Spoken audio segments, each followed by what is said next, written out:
Hello दोस्तों। Exact mister में आप सभी का स्वागत करते हुए मैं हूं अशोक कुमार राज और मेरे तहे दिल से आप सभी को नमस्कार, आदाब, सत श्री अकाल, राम राम। दोस्तों, मैं आशा करता हूं कि आप सभी कुशल मंगल हैं और दो चार दिन लेट हुआ वीडियो लाने के लिए, बिकॉज मेरे इस आंख में थोड़ी सी दिक्कत है। आप लोगों को दिख रहा होगा, अगर नहीं भी दिख रहा है तो मैंने बता दिया। अभी थोड़ा सा सही है, इरिटेशन हो रहा था बहुत, मैंने भभूति लगा लिया, दो बार भभूति लगाया, अभी तो सही है। और गुलाब जल का मैं प्रयोग भी कर रहा हूं, तो इसीलिए थोड़ा सा लेट हुआ। बाकी आज जिस तरह से मैं वीडियो लेके आया, इस तरह से कंटिन्यूअसली अब इसके बाद वीडियो आता रहेगा। तो आज बाबा साइनाथ की इस लीला को शुरू करने से पहले आप लोगों को बता दूं, आप लोग जानते होंगे कि डेनमार्क एक ऐसा देश है जिसके बारे में पूरी दुनिया में चर्चा होती है कि वो एक क्राइम फ्री कंट्री है, यानी वहां पे क्राइम ना के बराबर होती है। लेकिन फिर भी क्या कहें, क्रिमिनल्स तो हर जगह पे है। और क्रिमिनल्स कोई जन्म से लेके होते नहीं है, वो बन जाते हैं। ऐसा कुछ कारनामा घटित कर देते हैं कि उन्हें क्रिमिनल कहने को लोग मजबूर हो जाते हैं। और ऐसी ही बात आप लोगों को आज इस वीडियो में सुनाई देगी। तो चलिए, शुरुआत करने से पहले मैं आप लोगों से पहचान करवा देता हूं हमारी उस साई परिवार की बहन से जिन्होंने मुझे ये साई लीला के बारे में एक्सप्लेनेशन दिया है। ये है हमारे साई परिवार की बहन, इनका नाम है फ्रेया जॉनसन और ये रहते हैं डेनमार्क की राजधानी कोपेनहेगन में। और कोपेनहेगन में फ्रेया जोहानसन किस तरह से बाबा साईनाथ की भक्त हो सकती है, ये एक सवाल आप लोगों के मन में आ सकता है। मैं वो सवाल दूर कर देता हूं। बात यह है कि इनके पड़ोस में रहने वाली हमारी इंडियन एक स्त्री है जिनका नाम है नीतू शर्मा। और नीतू शर्मा जी से भी मैं परिचय करवाता हूं आप लोगों को। लेकिन पहले मैं ये बता दूं कि नीतू शर्मा जी हमारे फ्रेया बहन की मम्मी की एक बहुत बेहतरीन दोस्त हैं। लेकिन आज फ्रेया जी की मम्मी हमारी इस दुनिया में नहीं है। फ्रेया जी की मम्मी भी इंडियन थी और इनके पापा जो है वो डेनमार्क के रहवासी है। तो उन लोगों में प्रेम आलाप हुआ और वहीं पे शादी हुई थी। और उसके बाद वो तो सिटीजनशिप उनका हो ही गया, जो कि वहां के नागरिक है। और फ्रेया जोहानसन बहन जो है, फ्रेया जोहानसन वहीं के पैदाइश है और वहीं पे पाले बड़े। आज वहीं पे सॉफ्टवेयर इंजीनियर के तौर पे वो काम करती है। हालांकि वो अपने पिता के बिजनेस को भी संभालती है और पिता के बिजनेस को इस तरह से संभालती है कि सारे कामकाज करने के लिए लोग वहां पे तैनात है और मैनेजरियल पोस्ट के लिए किसी को तैनात कर दिए और कैश डिपार्टमेंट को संभालने के लिए भी किसी को तैनात कर दिए। बाकी के और भी बहुत सारे कर्मचारी हैं जो कि इनके पापा के बिजनेस को बड़े अच्छी तरह से चलाते हैं, ऑपरेट करते हैं। और फ्रेया जोहानसन जब भी फुर्सत में आती है तो जाकर तो वो अपने बिजनेस का ऑडिट कर लेते हैं। ये थी अभी की बात। और इनकी माता जी जो है, उनके माता जी का देहांत हुआ जब फ्रेया बहन कुछ 20-21 साल की थी। उस वक्त इनके माता जी का देहांत हुआ और उसके बाद घर में सिर्फ उनके पापा और वो दोनों ही रहते थे। अब घटना यहां से शुरू होती है। इनके पड़ोस में जो नीतू शर्मा जी है, चलिए उनसे परिचय करवा देता हूं। ये देखिए, ये है नीतू शर्मा जी जो हमारे हिंदुस्तान से है, लेकिन वो भी वहां के रहवासी है और वहीं पे उन्होंने भी शादी की। और हमारे फ्रेया बहन की मम्मी से उनकी बहुत अच्छी दोस्ती थी, जो दोस्ती आज भी वो निभाती हैं और हमारी फ्रेया बहन को बहुत गाइड भी करती है। बात यह है कि कम से कम 8-10 साल से हमारी फ्रेया बहन बाबा साईनाथ को मानती है। और बाबा साईनाथ को मानने के लिए सबसे खास बात यह है कि हमारी नीतू शर्मा जी वो उनको सिखाए और उनकी सीख से उनके घर में जब देखे कि वो बाबा साईनाथ की पूजा पाठ करते हैं तो वो बहुत प्रफुल्लित हुए, हमारी फ्रेया बहन। और वहां से उनको मन में ये एक आकर्षण जागृत हुआ कि बाबा साईनाथ को मैं भी मानूंगी। जब उनके बारे में बहुत कुछ घटनाएं सुनी, बहुत कुछ बातें सुनी नीतू शर्मा जी से, तब उनके मन में ये ख्याल आया और उन्होंने क्या किया कि उन्हीं से कहा कि मुझे बाबा साईनाथ का एक आइडल या तो एक फोटो ला के देना, मैं भी मेरे घर में रख के मैं पूजा करूंगी।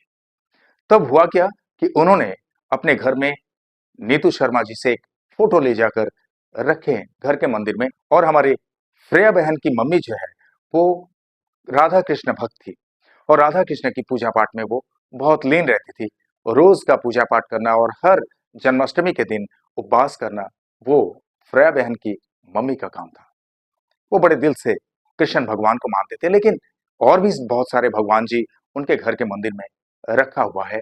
जैसे श्री गणेश जी है, महादेव जी है, माता सरस्वती है, लक्ष्मी है।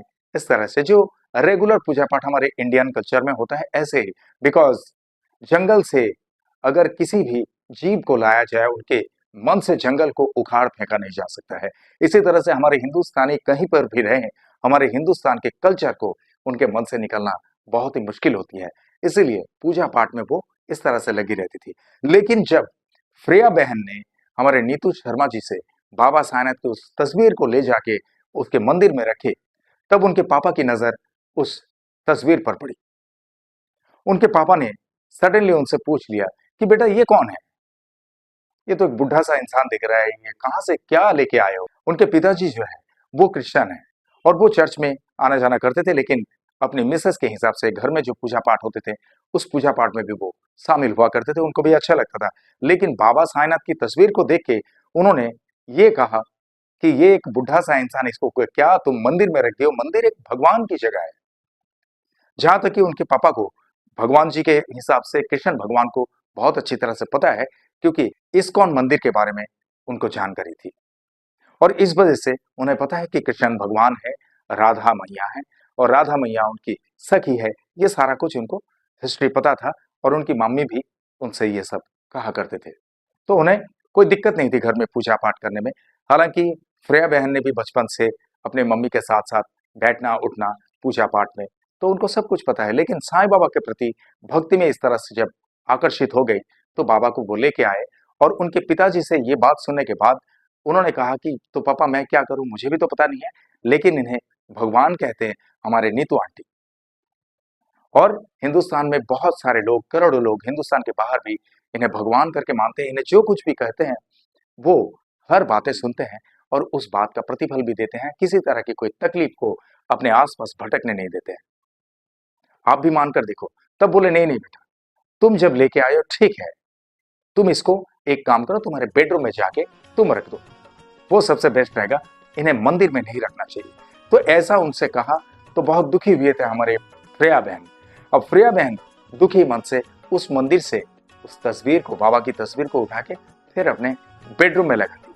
और बेडरूम में जब लगाए, उनकी मम्मी जब पूजा पाठ किया करती थी उस वक्त भी वो मम्मी को बोल देते थे कि मम्मी कुछ फूल बाबा के लिए यहाँ भी चढ़ा देना, या तो मुझे बोल देना, मैं जब नहा धो के बाहर निकलूंगी तो बाबा को चढ़ा दूंगी।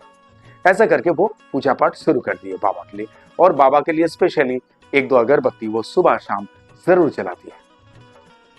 आज भी वो बाबा की इतनी ही दृढ़ता के साथ पूजा पाठ करती है और घर पे जो मंदिर लगे हुए हैं उस घर के मंदिर की भी पूजा पाठ करते हैं। हालांकि इस वक्त जो है उनके बेडरूम में वही तस्वीर लगी हुई है और बाबा का एक आइडल वो शिरडी से लेकर गई थी, उस आइडल को आज वो अपने घर के मंदिर में स्थापित कर दिए और उस आइडल की भी वो बड़े दिलचस्पी के साथ पूजा पाठ करती है। बोलिए मेरे साथ ओम साई राम। अब घटना यहाँ पे ऐसा है कि एक बार बाबा साईनाथ के नाम से वो हमेशा जहां कहीं भी जाते हैं, नीतू आंटी से सुनने के बाद वो बाबा का नाम लेकर घर से बाहर निकलते हैं। जब भी जहां भी जाती है वो मन में बाबा का नाम लेती रहती है। एक बार उन्हें सबसे पहली बार जब इंटरव्यू के लिए जाना था, सॉफ्टवेयर इंजीनियर के तौर पे जहां पे काम करना था, एक एमएनसी में वो काम करती है, तो वहां पे इंटरव्यू के लिए जब जा रही थी, वो अपनी कार से जा रही थी और उस कार के बाजू में एक जन देखे, वहां पे बहुत सारे ऐसे लोग होते हैं ना जो जगलिंग करते हैं। जगलिंग यानी जो कुछ खेल मदारी वगैरह होता है ना, उसे जगलर्स बोलते हैं। तो उन लोग कैसे क्या करते हैं कि किसी भी चौराहे पे, भीड़ भाड़ जगह पे, चौराहे पे उन लोग खड़े होके कुछ तमाशा करते रहते हैं या कुछ जगलिंग्स दिखाते रहते हैं, जैसे कि कुछ ऐसा अविश्वसनीय खेल जो कि हर एक साधारण इंसान से वो सोचना मुश्किल होता है। तो ऐसा ही एक बंदा अचानक से उनके गाड़ी के पास आए। जब वो इंटरव्यू के लिए जाने वाले थे, गाड़ी पार्किंग कर रहे थे, तो उसी रास्ते से गुजर रहे थे, रोड साइड में वो ऑफिस था। तो वो बंदा आके उनसे बोला कि मैम, मुझे कुछ खाना खिला दीजिए, मैं बहुत भूखा हूं, प्लीज। अब ये फ्रेया जी ये सोचने लगे, ये बंदा मेरे पास आके अचानक से खाना मांगने लगे, बात क्या है, ये तो एक जगलर्स है, पैसा वैसा कमा लेता है चौराहे पे बुगारे में बैठ के। तो फ्रेया बहन ने मन ही मन ये सोचा, नहीं, अगर वो भूखा है करके मुझसे मांग रहा है तो मुझे देना जरूरी है। तब फ्रेया बहन ने क्या किया, उसके हाथ में पैसा नहीं दिया, बाजू में एक रेस्टोरेंट जैसा था, तो वहां पर उनको लेके गए, उनसे कहा कि तुम्हें जो कुछ भी खाना है तुम यहाँ पर बोलो, मैं यहाँ पे पैसा दे देती हूँ। तो उनको खाना बोले, वो अपने हिसाब से कुछ भी खाना बोले, और वो खाने का जो बिल हुआ वो बिल फ्रेया जी ने वहां पे पे कर दिया। अब प्रिया जी बहुत जल्दी में थे, वो घड़ी देख रहे थे कि मुझे जल्दी जल्दी जाना है, इंटरव्यू का टाइम क्रॉस ना हो जाए, ओवर ना हो जाए। तो जैसे ही फ्रेया बहन जाने लगे, ऐसे टाइम पे वो बंदा अचानक से बोला, मैडम मैडम रुको, तुम्हारा काम सक्सेस, तुम जो कोई भी काम करोगे वो काम सक्सेस। तब फ्रेया बहन ने हल्के से लिया, और फ्रेया बहन ने उनसे कहा, okay thank you very much. बस इतना कह के वो जल्दी में जाने लगे। उनका इंटेंशन कुछ अलग है कि मुझे जाना है, और एक टारगेट से निकले कि मुझे इंटरव्यू में पहुंचना है, इंटरव्यू को सही तरीके से देना है, क्योंकि एमएनसी का इंटरव्यू है वो भी बहुत हार्ड होता है। जितने लोग एमएनसी में काम करते हैं उन्हें पता है कि एक एक बारीक बारीक क्वेश्चन उनसे पूछा जाता है, तो एक हेडेक भी है उनका। इसीलिए उन्होंने हल्के से मुस्कुराते हुए उन्हें थैंक्स देकर चले गए, और जाकर वो इंटरव्यू फेस किए, इंटरव्यू दिए। इंटरव्यू देने के बाद वो घर पे तो वापस आ गए। घर पे वापस आने के बाद उनसे कहा गया था, विद इन 5 वर्किंग डेज, यानी 5 दिन के अंदर अंदर उन्हें ज्वाइनिंग लेटर भी भेजा जाएगा। और इसी हिसाब से वो तसल्ली के साथ घर पे पहुंचे, और उनको मन में ये लगा कि पता नहीं मैं इंटरव्यू में कैसा अपना परफॉर्मेंस दिया। इसके बारे में वो चिंतित थे कि सारा के सारा जवाब जो है मेरा सही था या नहीं था, वो सोचने लगे। उनके घर में पहुंचने के बाद मम्मी पापा पूछे कि बेटा इंटरव्यू कैसा था। तब उन्होंने अपने मम्मी पापा से ये सारा वाकया बताया, जो वो बंदा मिला था उनको रास्ते में, उन्होंने कैसे कहा, उनको खाना मांगा, ये सारा कुछ बताया। उसके बाद इंटरव्यू दिए, और इंटरव्यू देके आने के बाद ये भी बताया कि 4-5 दिन के अंदर मुझे वो रिजल्ट देंगे, अगर अच्छा रिजल्ट हुआ तो मुझे इन्फॉर्म करने के बाद ज्वाइनिंग लेटर भी भेजेंगे। 4-5 दिन बीत गया, और 4-5 दिन बीतने के बाद उनके पास इंफॉर्मेशन आ गया कि आप पास हो गए, और आपके लिए ज्वाइनिंग लेटर भेजा जा रहा है। बोलिए मेरे साथ, ओम साई राम। अब यहाँ पे हम लोग तो सब समझ पा रहे हैं, लेकिन फ्रेया बहन जो है अब शॉक्ड हो गई। अब सोचने लगी कि वो बंदे ने कहा था कि आप सक्सेस हो जाओगे, वो बंदा है कौन। अब वो बाबा के सामने जाकर वो रोने लगी, और उसके बाद तुरंत वो अपने पड़ोस में रहने वाली नीतू आंटी के पास गए, और नीतू आंटी को ये सारा वाकया उन्होंने बताया कि आंटी ऐसी ऐसी बात है। और नीतू आंटी भी रोने लगे, बोले अरे वो तो बाबा थे तुम्हारे लिए। ओम साई राम। अब वाकया सुनिए कि वहां पे ज्वाइन हो गए, काफी दिनों से वो काम पे आना जाना करते हैं, आज तक वो बंदा दोबारा और कभी उन्हें दिखा ही नहीं। बोलिए मेरे साथ, ओम साई राम। ये तो हमारे साईं का कमाल है। ये पहला एक वाकया ऐसा था जब बाबा साईनाथ ने उन्हें साक्षात दिखा दिए, और वो भी इंटरव्यू देने जब जा रहे थे, उसी वक्त के लिए उनसे कह दिया कि तुम्हारा हर काम सक्सेस होगा। बस समझदार के लिए इशारा ही काफी है। बाबा तो साधारण वेशभूषा में आएंगे नहीं, क्योंकि बेटी हमारी इंडियन नहीं है, उनकी माँ हमारी हिंदुस्तानी हो सकते हैं, लेकिन वो तो पाले बड़े जन्म से लेके वो डेनमार्क की है। हालांकि वो हिंदी भी बोलती है, उनकी मम्मी से और नीतू आंटी से सीखे हैं, और वहां पे जितने भी इंडियंस रहते हैं उनसे वो हिंदी में बात करते हैं, और वहां का भाषा तो आता ही है, बाकी इंग्लिश में तो बहुत ही फ्लुएंट है, किसी तरह की दिक्कत नहीं। एक बार ऐसा भी हुआ, इन लोग घूमने के लिए जा रहे थे कहीं पे, और घूमने के लिए जा रहे थे तो एक जिस गाड़ी में थे इन लोग, उनके कॉलीग्स वगैरह कम से कम 20-25 जन एक गाड़ी में सवार थे। उन लोग जा रहे थे, तो जाते जाते एक बहुत भयंकर एक्सीडेंट उन लोगों का ऐसा हुआ था। उस वक्त भी वो जब घर से निकलती है तो बाबा का नाम लेकर निकलती है, और हर वक्त हमेशा रास्ते में ओम साई ओम साई ओम साई करती रहती है, जैसे नीतू आंटी ने उनको सिखा दिया। उसी हिसाब से, यानी नीतू आंटी उनके लिए गुरु के स्वरूप, गुरु माँ के स्वरूप जो है काम करती है। तो वो जब जा रहे थे, तो जाते जाते इस तरह से बाबा का नाम लेते हुए जा रहे थे गाड़ी में, लेकिन अचानक से क्या हुआ कि एक घाट में चढ़ाव था, और उस घाट में जब गाड़ी चढ़ रही थी तो अचानक से उसका पहिया फिसल के ऐसे गिरा, नीचे बहुत खाई था, और नीचे इतना खाई होने की वजह से क्या है कि उन लोगों का बचना ही मुश्किल हो जाता था, क्योंकि अगर गाड़ी किसी खाई से नीचे गिरे तो ना जाने वो कितने हजार फुट नीचे गिर सकता है, क्योंकि ऊपर से कोई इंसान अगर खड़े रहे तो वो चींटी से भी छोटी नजर आती है। इतनी ऊंचाई पे वो घाट जो है चढ़ाई कर रहे थे, और ऐसे में अगर वो गाड़ी फिसल भी गई तो फिसलने के बाद ठीक उस रोड के किनारे नीचे की तरफ एक दो पेड़ ऐसे थे, उस पेड़ पर पूरी तरह से गाड़ी लटक कर रह गया, और वो गाड़ी जो वहां पर लटक के रह गया उसके वजह से वहां पे उनके कॉलिग्स के साथ साथ उनको भी चोटें तो आई थी, लेकिन जान उन लोगों की बच गई। बोले मेरे साथ ओम साई राम। और उन्होंने बाबा साईनाथ को धन्यवाद भी कहा, और उस गाड़ी में कोई भी पापी अगर बैठे हुए थे या सारे के सारे पापी भी थे, लेकिन वहां पर बाबा साईनाथ के भक्त के हिसाब से एक और ओनली वन यही थे, फ्रेयर जॉनसन। और इनके मन में से बाबा साईनाथ के बारे में जो जप निकलते रहता है, वो हमेशा जप करती रहती है ओम साई ओम साई। सिर्फ यही नाम उन सारे के सारे लोगों की जिंदगी को फ्रेया बहन के साथ साथ में बचा दिए। बोले मेरे साथ ओम साई राम। ये है बाबा साईनाथ का कमाल। तब तो वो मान गई, और इसीलिए वो दिल से बाबा साईनाथ के चरणों में खुद को समर्पित कर दिया, और आज भी बाबा साईनाथ को वो इतनी मानती है। वो चर्च में अगर पापा के साथ जाते थे तो भी वो कहते थे कि जीसस के अंदर मुझे साई दिखाई दे रही है, और साई के अंदर मुझे जीसस दिखाई देती है। ओम साई राम। इतनी भक्ति है। खैर अभी तो चर्च में जाना बहुत कम हो गया उन्हें, फुर्सत जब मिलती है तब वो चर्च में कभी कभी जाया करती है, वरना घर के अंदर पूजा पाठ में लगी रहती है, बाबा साईनाथ के चरण में लगी रहती है। ओम साई राम। लेकिन अचानक से उनकी माता जी का देहांत हो जाता है। बाबा साईनाथ उनके माता जी की आत्मा को शांति दे। उनकी माता जी वैसे एक शुगर पेशेंट थी, और अचानक से उनके हार्ट अटैक से निधन हो जाता है। उसके बाद घर में सिर्फ और सिर्फ फ्रेया बहन और उनका पापा, ये दोनों ही रहते हैं। अब हुआ क्या कि उनके पापा को बहुत शौक था कि मेरा एक बेटा होता तो बहुत अच्छा रहता, वरना मेरे सारे दौलत का देखभाल कौन करेंगे। बेटी की शादी हो जाएगी, बेटी ससुराल में चली जाएगी, और अगर बेटी के नाम से भी पूरा रहा तो वो तो बेटी के नहीं, वो दामाद के नाम से ही हो जाएगा।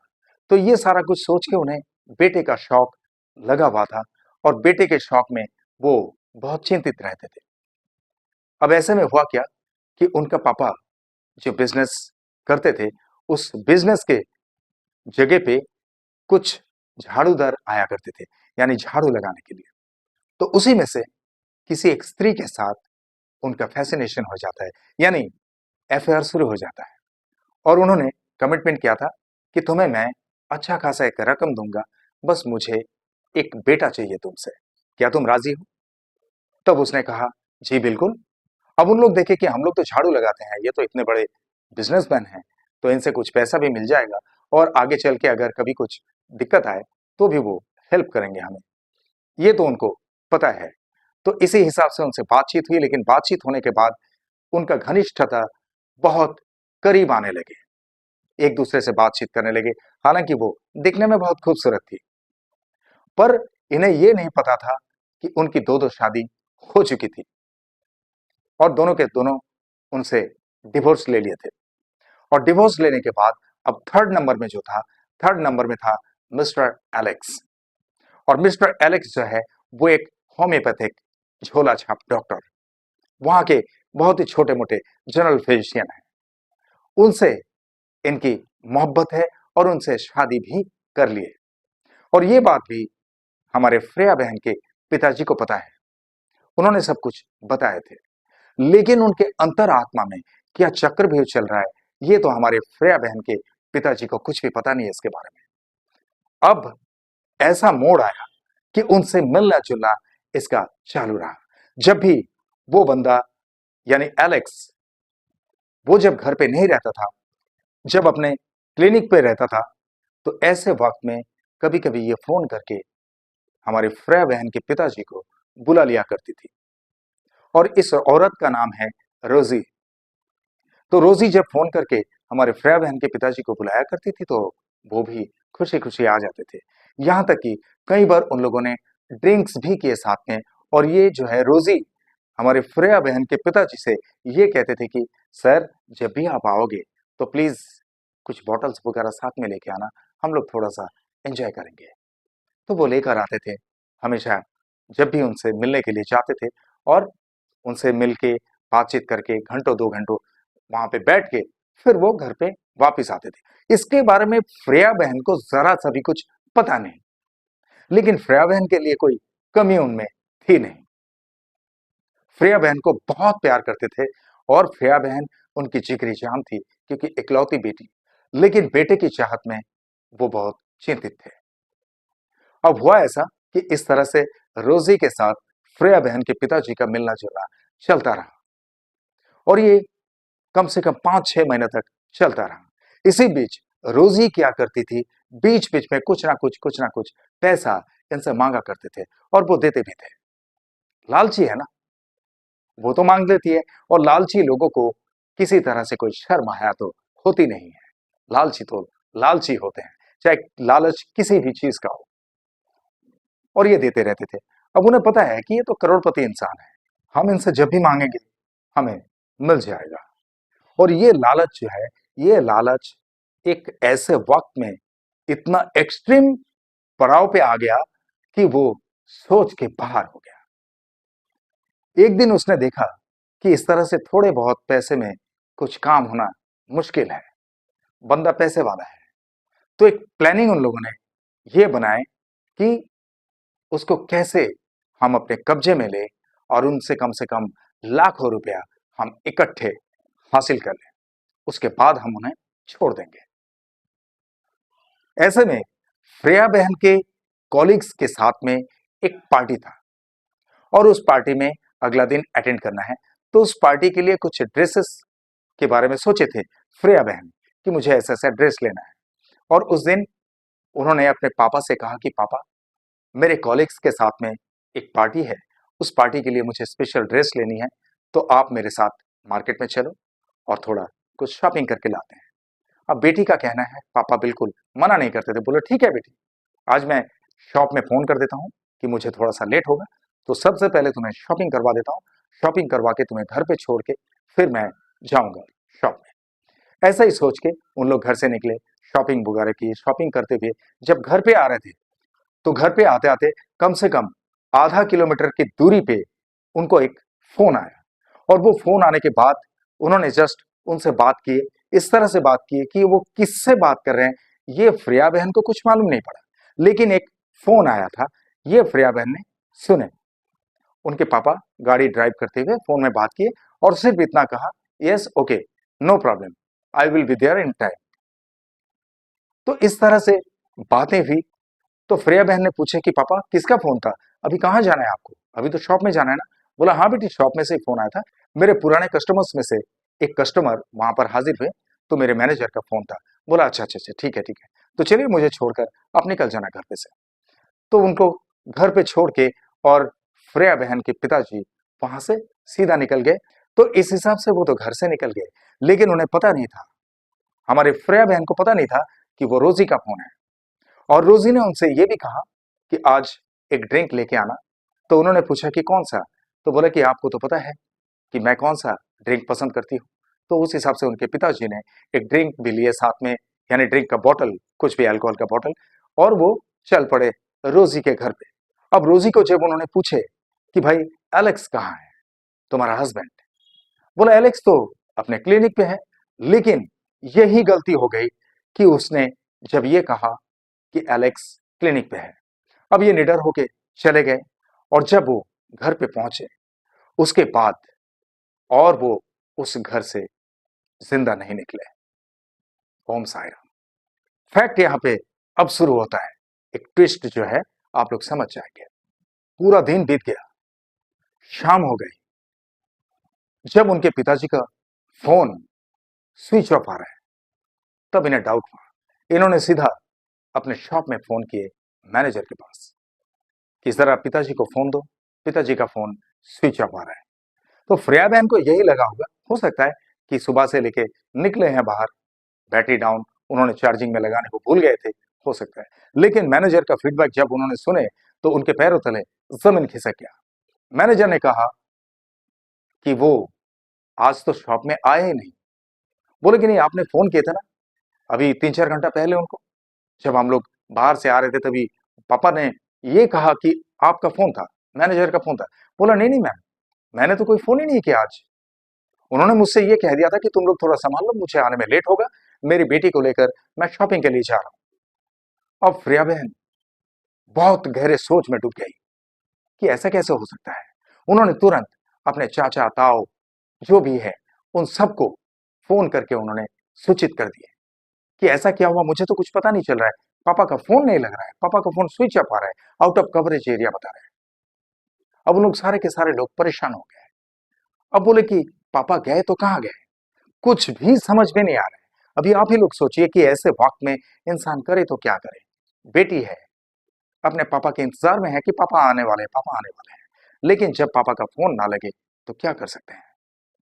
उन्होंने सीधा अपने बाबा साईनाथ के चरणों में जाकर बाबा से कहने लगे, ये कैसी बात हो सकती है। पापा ने मुझसे कहा था कि मेरे मैनेजर का फोन था और मेरे पुराने कस्टमर्स में से कोई कस्टमर आया, उन्हें मुझसे मिलना भी है और शॉपिंग भी करना है, इस हिसाब से पापा बाहर निकल गए।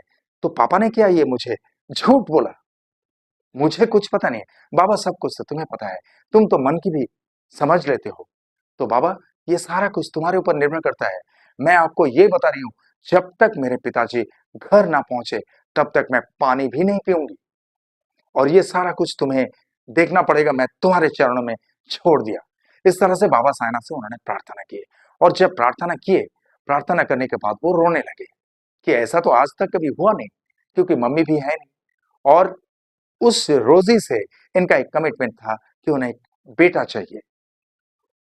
बस इस बेटे की चाहत में उनको इस तरह से इस कठिन दरवाजे पर लेकर जाके खड़ा कर देंगे, ये उनके पिताजी को कतई पता नहीं था।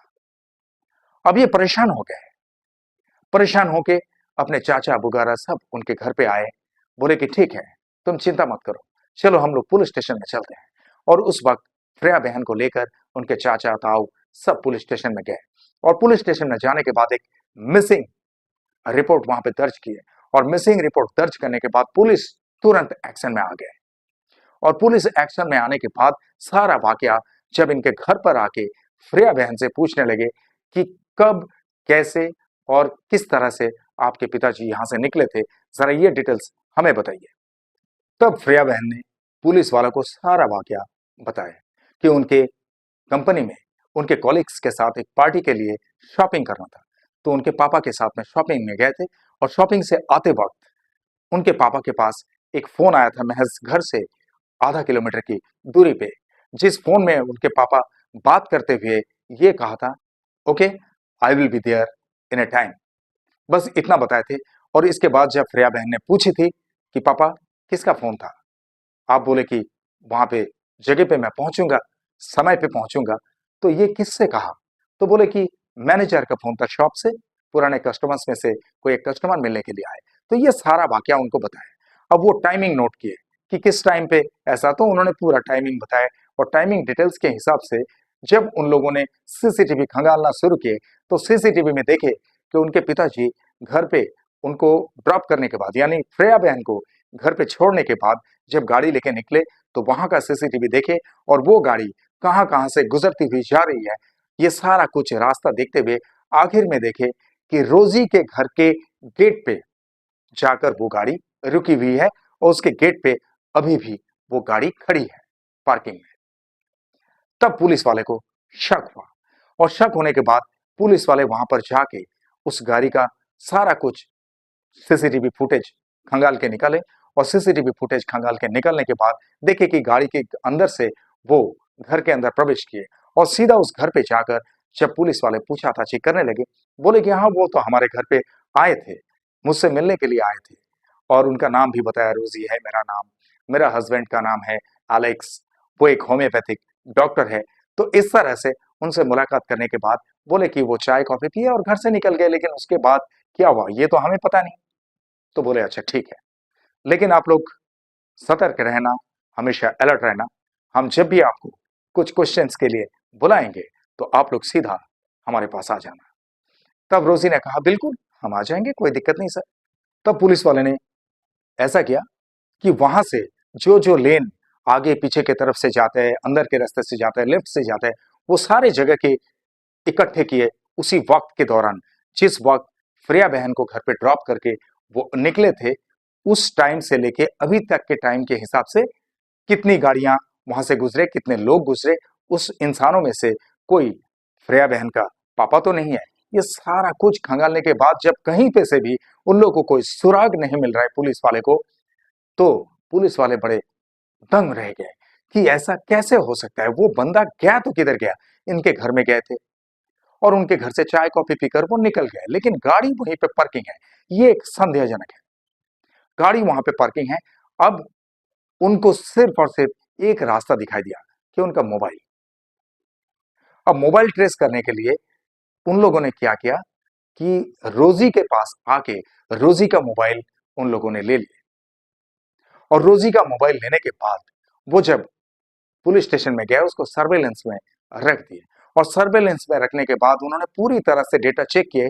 जिस वक्त उनके पिताजी का फोन आया था, लास्ट कॉल, कि आप आ जाओ, वो लास्ट कॉल आया था, उसके बाद उनके पिताजी ने किसको फोन किया, तो देखे कि उनके पिताजी भी उसी नंबर पे फोन किए जिस नंबर से फोन उनके गाड़ी में रहते हुए ड्राइव करते हुए आया था।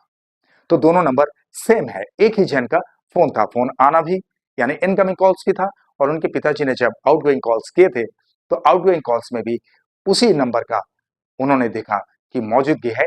रोजी ने उनके पापा को फोन किए थे। अब दोनों फोन को जब इकट्ठा किया तो दोनों फोन का लोकेशन उन लोगों ने ट्रेस किए और दोनों फोन का लोकेशन जब ट्रेस किए तो दोनों फोन का लोकेशन एग्जैक्टली सेम जगह पे दिखा रहे हैं। और जब पुलिस वाले उनके हाथ से वो मोबाइल लेकर गए रोजी का, तब तक सेम लोकेशन बता रहे थे। अब उन लोग उसको सर्वेलेंस में रखे, फिर से वो फोन उनके घर पर लेके आए। उनके घर पर जब लेके आए तो घर पे लेके आने के बाद उन्होंने देखा कि वो दोनों के दोनों फोन एक ही जगह पे एक ही नेटवर्क में दिख रहा है, यानी फ्रेया बहन के पिताजी का फोन भी वहीं पर होंगे, कहीं उन्होंने छुपा कर रख दिया। और छुपा कर तो रखे, पर इन लोग कहना नहीं चाह रहे कि हमारे पास तो है नहीं। आप देख सकते हैं, अब जब इन लोगों ने खंगालना शुरू किया उनके घर पे, उनको खंगालना शुरू किए, उसके बाद उस फोन को ढूंढते ढूंढते, यानी जब जमीन पे केंचुआ निकलते हुए सांप निकल जाता ना बिल में से, ठीक ऐसी हालत वहां पे हुई। हालांकि बाबा साईनाथ के पास रोते रोते फ्रेया बहन ने यही कहा ना कि जब तक पापा घर पे वापस नहीं आते तब तक मैं पानी नहीं पीऊंगी।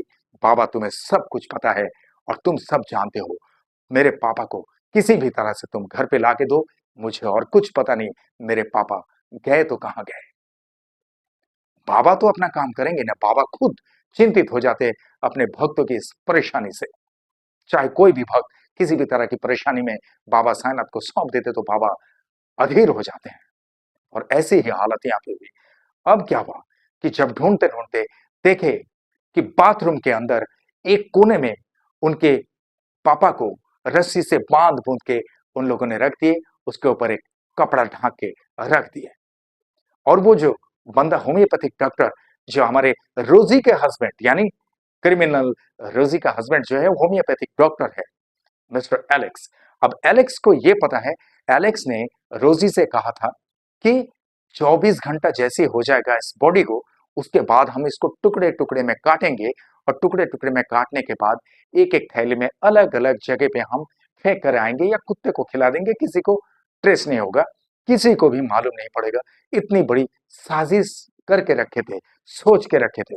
और बोले कि 24 घंटे के बाद अगर किसी एक डेड बॉडी को काटा जाए तो उसमें से ब्लीडिंग नहीं होती है, यानी खून निकलती नहीं है, खून जम जाता है शरीर में। कितनी बड़ी बात है ये कि इतनी शातिर दिमाग चलाया कि सोच से भी परे है। रूह कांप जाएंगे इस तरह की हादसा सुनने के बाद। अब जब वो डेड बॉडी को वहां पर देखे, पुलिस वाले सन्न रह गए, और सन्न रह गए ऐसे ही नहीं, तुरंत उनको रोजी को अपने गिरफ्त में ले लिए, और गिरफ्त में लेने के बाद उसको तुरंत पुलिस स्टेशन में लेके गए। और पुलिस स्टेशन में ले जाने के बाद जब उन्हें पता चला कि ये कांड किसी और ने नहीं किया, ये कांड उनका हस्बैंड एलेक्स ने किया है, और एलेक्स जो कुछ भी किया इनके इशारे पे किया, तब एलेक्स को भी उन लोग पकड़ लिए और एलेक्स को भी अपने गिरफ्त में ले लिए और अपने सामने अपनी सर्वेलेंस में वहीं पर रखे। अब उनसे पूछताछ कर रहे हैं। अब पूछताछ करते हुए जब तक पूरी तरह से मामले की सबूत ना मिल जाए तब तक तो उन लोग छोड़ते नहीं है। अब जब पूरी तरह से उन लोगों को हेवी एक्शन से पूछने लगे, यानी टॉर्चर शुरू कर दिए, तब उन लोग एक के बाद एक खुलासा करते रहे। उस वक्त रोजी ने पूरा वाकया पुलिस वाले के सामने खोल कर रख दिया। बोले कि मैंने उनको फोन किया था कि आज एलेक्स घर पे नहीं है, आप आ जाओ, आपसे मिलने का बहुत दिल कर रहा है, इस तरह से। तब उनके पिताजी उस गाड़ी में बैठकर इन्हें बताए थे, okay okay, I will be there in a time, वो रोजी को बताए थे। और जब घर से निकलते हुए उन्होंने फोन किए थे तो रोजी से पूछे थे कि आज तुम्हारे लिए ड्रिंक में क्या लेके आऊं, तो उन्होंने कहा था आपको तो मेरा पसंद पता है, आप खुद लेके आइए जो मेरा पसंदीदा ब्रांड है। तो उन्होंने बोले ओके ठीक है, बस इतनी बात किए थे, और वो था उनका लास्ट कॉल। तो जब फ्रेया बहन का पिताजी उसके घर में पहुंचे, उसके घर में पहुंचने के बाद उन्हें कतई पता नहीं था कि वो जो होम्योपैथिक डॉक्टर एलेक्स है, एलेक्स को भी वो घर पे छुपा के रखे, और पूरी तरह से उन लोगों ने साजिश करके रखे थे कि वो आज आएंगे तो उनसे हम एक मोटा रकम वसूल करेंगे, अगर दिया तो सही है और नहीं दिया तो उसको खत्म कर देंगे, क्योंकि बंदा पैसा वाला है। इस तरह से सोचकर, यानी सोने के मुर्गी देने वाले अंडे की बात तो हम लोगों ने बचपन से सुने हैं कि सोने के अंडे देने वाली जो मुर्गी है उसको रोज रोज एक अंडा छोड़ के इकट्ठे 100-200 अंडा के चक्कर में उसको कत्ल कर देना। और इसी तरह से हमारे फ्रेया बहन के पिताजी के साथ में वही हाल हुआ। अब क्या हुआ कि वो जब घर पे पहुंचे तो घर पे पहुंचने के बाद उनसे बातचीत करने लगे पैसे वैसे के बारे में। तो इनके पिताजी ने कहा कि कमिटमेंट तो तुमसे ये हुई ना कि जब मुझे बेटे की प्राप्ति होगी तब तुम्हें पैसा मैं दूंगा, अच्छे तरह से, कोई दिक्कत नहीं है, तुम्हें कुछ बोलने की जरूरत नहीं पड़ेगी। तब रोजी ने कहा नहीं, मुझे उससे पहले भी जरूरत है, आप दोगे हाँ या ना। तो बोले कि नहीं नहीं, अगर इस तरह से तुम बात करोगे तो फिर मुझे सोचना पड़ेगा इसके लिए। और जब ऐसा कहा तब उन्होंने इशारा दे दिया एलेक्स को, और एलेक्स जब अंदर से आया तब इन्होंने कहा कि ये घर पे है, तुमने मुझे झूठ कहा, ऐसे क्यों। तो बोले कि नहीं नहीं, ये तो घर पे है, मैंने आपसे कहा था ना कि ये घर पे ही है, आप सुने नहीं शायद, आपका ध्यान कहीं और था। अब जो है उस एलेक्स का मूड को देखते हुए इन्हें कुछ अंदेशा हुआ, और जैसे ही अंदेशा हुआ तब फ्रेया बहन के पिताजी वहां चिल्लाने लगे, जोर जोर से चिल्लाने लगे। लेकिन उनको चिल्लाते हुए सुनकर भी वहां के अड़ोस पड़ोस के कोई भी इंसान वहां तक आए नहीं, क्योंकि दरवाजा बंद था और दरवाजे के बाहर इतनी तेज आवाज तो जाती नहीं है, खिड़की वगैरह सब कुछ बंद करके रखे थे, यानी प्लानिंग उन लोगों का कुछ अलग से ही था ना। तब एलेक्स ने क्या किया, एलेक्स ने एक रस्सी लेकर उनके गले में सीधा फंदा लगा दिया, और दोनों ने उसको खींच कर पकड़ लिया इधर से, जब तक कि वो अपना दम ना तोड़े। और जब उन्होंने दम तोड़ दिए तब उनको उसी रस्सी से लपेट के और अपने बाथरूम के कोने में कपड़े से ढक कर रख दिए, कि वही जब 24 घंटा हो जाएगा रखकर तब उनको टुकड़े टुकड़े में काटेंगे और कुत्तों को बांटेंगे। फिराक देखिए, सोच देखिए। लेकिन फ्रेया बहन ने प्रार्थना बाबा साईनाथ के चरणों में करके रखे थे, कातिल को तो गिरफ्त में आना ही है। अब जब पूरी तरह से खुलासा हो गया तब पुलिस वाला ने फ्रेया बहन के साथ साथ में इनके चाचा ताऊ को भी उस पुलिस स्टेशन में बुलाए और बोले कि आप लोग आकर देखिए तमाशा कहां तक पहुंचा है। तो इन लोग बोले कि कुछ नेगेटिव रिजल्ट है, पापा मिल गए। तो उन्होंने कहा कि आप लोग आइए, आपको आपके पापा के बारे में पूरी तरह से हम जानकारी देंगे, आप लोग चिंतित मत होइए। तो इन लोग जब पुलिस स्टेशन में गए, पुलिस स्टेशन में जाने के बाद इन लोग को जब पुलिस वाला ने पूरा हादसा बताया तब फूट फूट कर रोने लगे सारे के सारे लोग, और हमारे फ्रेया बहन की तो हालत ही खराब हो गई।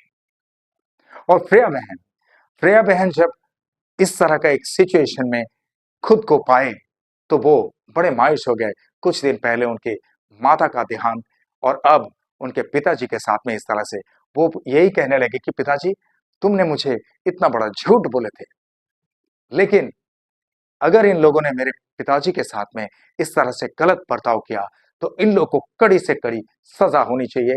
मेरे साईनाथ, बाबा साईनाथ, तुमने पूरी तरह से इस केस में जो नजरदारी रखी है, इसके लिए बाबा आपको बहुत बहुत धन्यवाद। आप इस तरह से भक्तों की रक्षा करते हो, लेकिन मुझे ये पता नहीं बाबा कि मैं आपको इतना मानती हूं, पर मेरे पिताजी के साथ में ऐसा क्यों हुआ। ओम साई राम। अब जो है इन लोगों को यह कहा कि आप लोग घर पे जाइए, हम पूरी तरह से आपके पिताजी का डेड बॉडी को पोस्टमार्टम में भेजते हैं, उसके बाद आप लोग के हाथ में कर देंगे, आप लोग को हम सूचित कर देंगे, उस वक्त आके आप लोग डेड बॉडी को लेकर जा सकते हैं। अब घर पे पहुंचे। घर पे पहुंचने के बाद फ्रेया बहन बाबा साईनाथ के चरणों में फूट फूट कर रोने लगे और बोले कि ठीक है, पिताजी का देहांत अगर हो गया, पिताजी का समय तो नहीं आया था, लेकिन उन लोग जबरदस्ती मेरे पिताजी को इस तरह से मार दिए और इसकी सजा आपने जो उन्हें दिला दी है, इसके लिए आपको बहुत बहुत धन्यवाद बाबा। इसी तरह से मेरे साथ में हमेशा हर पल आप रहना। बोले मेरे साथ ओम साई राम। लेकिन इस बात को सुनकर आप लोगों को तो कुछ सेकंड का लगा होगा, पर सेकंड नहीं, फ्रेया बहन ने यह बोला कि कम से कम 70 से 72 घंटे के बाद उन्हें पूरी तरह से यह चक्रव्यूह के बारे में खुलासा होते हुए सुनाई दी।